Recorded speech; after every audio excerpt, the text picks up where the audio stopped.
The overall goal of this procedure is to provide sensitive techniques for monitoring intracellular ROS levels and senescence-associated secretory phenotype, or SASP, during cellular senescence. Here, we demonstrate that these methods successfully reveal the increases in the levels of intracellular ROS and the SASP factors IL-6 and IL-8 during HRAS-induced senescence in We38 normal human fibroblasts.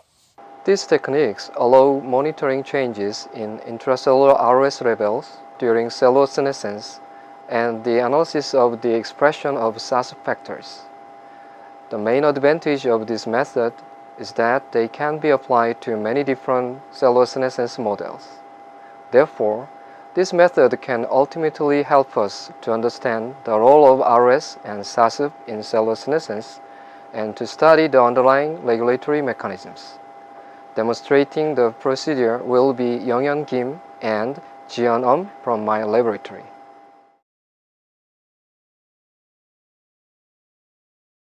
Begin this procedure by preparing the HRAS retrovirus. First, seed echotropic BOSC cells in a polyL lysine-coated culture dish and culture at 37 degrees Celsius in a tissue culture incubator for 1 day. On the next day, transfect the BOSC cells with HRAS retroviral DNA and packaging DNAs using transfection reagent according to the manufacturer's instructions.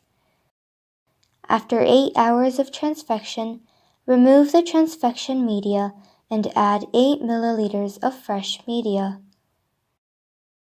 Collect the media.